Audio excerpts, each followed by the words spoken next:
Ok, bonjour et bienvenue sur notre chaîne. Aujourd'hui dans cette vidéo, tu vas apprendre à résoudre le système de deux équations à deux inconnus par la méthode de substitution.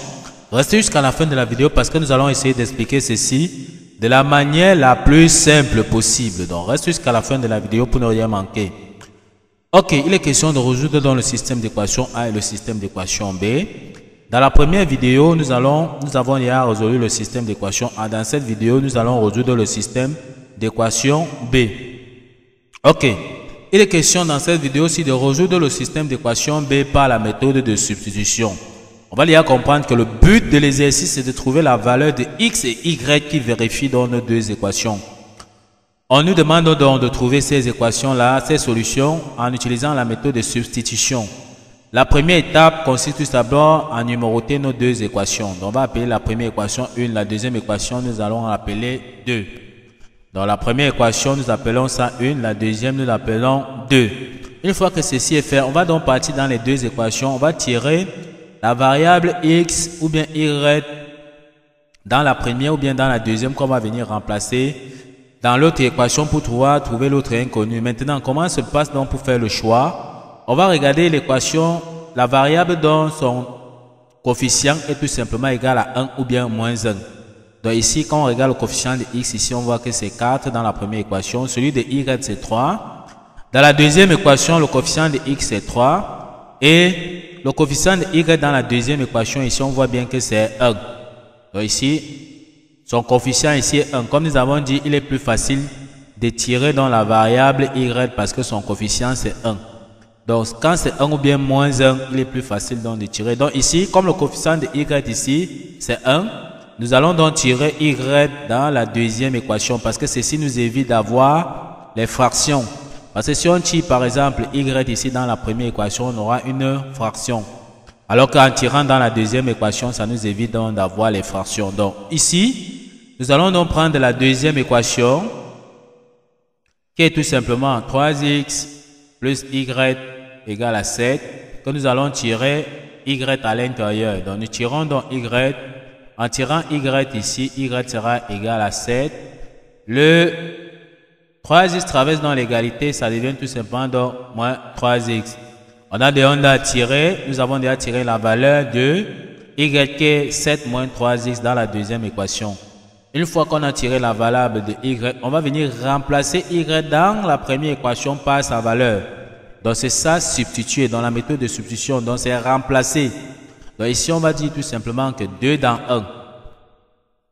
Donc nous allons dire ici 2 dans 1. Donc il s'agit donc de prendre l'équation 2 que nous avons donc ici trouvée, de venir remplacer dans l'équation 1 par sa valeur. Or l'équation 1, nous avons vu tout simplement que c'est 4x plus 3y est égal à 1. Donc ça c'est l'équation 1. On va donc venir ici à l'intérieur de l'équation, remplacer donc y par sa valeur. On remplace donc y par sa valeur. En remplaçant, on aura ici 4x plus 3. On ouvre bien la parenthèse ici avant de mettre la valeur de y qui est 7 moins 3x. Ok, quand ceci est donc fait, on dit tout simplement que c'est égal à 1. Donc nous avons remplacé ici y par sa valeur qui est 7 moins 3x ici. Tout ce qu'on aura à faire, c'est de calculer ceci. Donc on va chercher à développer tout simplement dans ceci. En calculant, on aura ici 4x plus 3 multiplié, donc plus 3 multiplié par 7, ça nous donne 21. On aura encore ici plus 3 multiplié donc par moins 3x, ça nous donne moins 9x. Donc on aura ici moins 9x est égal à 1. En calculant donc ici, on aura 4x. Donc on aura 4x moins 9x, on regroupe les x, sera donc égal à 1. Le plus 21 traverse dans l'égalité ici pour aller tout simplement donc à droite. En changeant de signe, ça devient moins 21. On peut donc calculer tout simplement ici. Ça donne donc 4x moins 9x. Ça nous donne moins 5x. On aura ici moins 5x. En calculant encore ici, on aura 1. Moins 21, ça nous donne moins 20. Donc tout ceci sera donc égal à moins 20. On peut donc tirer x sera donc égal à moins 20 divisé donc par moins 5. Ça nous donne tout simplement 4. Donc x est égal à 4. Une fois que nous avons donc trouvé la valeur de x, on remplace donc ici x dans l'équation 1 par sa valeur ou bien dans l'équation 2 par sa valeur. Ça nous permet donc de trouver y. Mais cependant, dans l'équation 2, on avait vu que y est égal à 7 moins 3x. Donc dans l'équation 2, on a vu que y était égal à 7 moins 3x. Il est plus facile donc de remplacer ici x par sa valeur dans cette équation-ci pour pouvoir trouver dans la valeur de y. Ok, on remplace donc par sa valeur. On aura donc y sera égal à 7 moins 3 multiplié donc par la valeur de x que nous avons donc trouvé ici qui est 4. En calculant, on aura ici y sera donc égal à 7 moins 3 multiplié par 4, ça nous donne tout simplement moins 12. 7 moins 12, ça nous donne moins 5. Donc y est égal à moins 5. Une fois qu'on a trouvé la valeur de y et de x, on va se rappeler qu'une équation se donne toujours sur la forme d'un x, y. Donc le système d'équation se donne toujours, la solution se donne toujours sur la forme d'un couple x, y. Ok, si on a compris ceci, on ouvre dans la parenthèse tout simplement. On met la valeur de x qu'on a trouvé qui est 4, suivi de la valeur de y qui est moins 5. On ferme bien la parenthèse. On peut donc encadrer tout simplement dans notre résultat ici.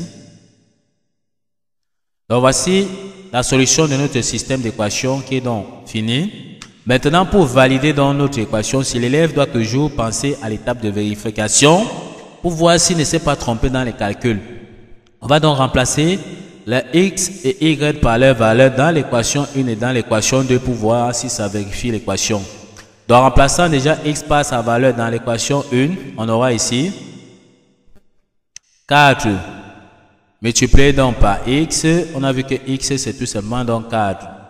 Donc, multiplié par 4 plus 3 multiplié par y. Nous avons vu que y c'est moins 5. Ça lui donne tout simplement 16 moins 15. Parce qu'on aura ici plus 3 multiplié par moins 5, ça nous donne moins 15. En calculant 16 moins 15, ça nous donne 1. On voit effectivement que ça valide déjà la première équation. De la même façon, on va remplacer x ici par sa valeur et y par sa valeur pour voir si ça nous donne 7. En remplaçant ici, on aura donc 3 multiplié donc par x. Avec que x c'est 4 plus y. Y, on a vu tout simplement que c'est moins 5. Ça nous donne quoi? Ça nous donne 12 moins 5. Ça nous donne 7. On voit que ça vérifie encore la deuxième équation. Ça veut dire tout simplement que les valeurs de x et de y que nous avons donc trouvées vérifient nos deux équations. Donc, on comprend qu'on ne s'est pas trompé dans les calculs. Ok, donc on passe directement à la résolution de cette équation-ci. Ok. Nous allons donc vous laisser cet exercice-ci en commentaire. Le système d'équation A, que vous allez essayer toujours de résoudre par la méthode de substitution. Puis, n'oubliez pas de nous laisser vos réponses en commentaire. Nous allons vérifier effectivement si vous avez bien maîtrisé la leçon du jour. Donc, résolvez cette équation, ce système d'équation par substitution. Puis, laissez vos réponses en commentaire. Nous allons donc vérifier. Ok, nous sommes donc arrivés au terme de cette vidéo. Ne manquez pas de vous abonner à la chaîne, de liker la vidéo, de partager la vidéo aux proches et amis et d'activer la cloche de notification pour ne plus manquer nos prochaines vidéos. Sur ce, à bientôt.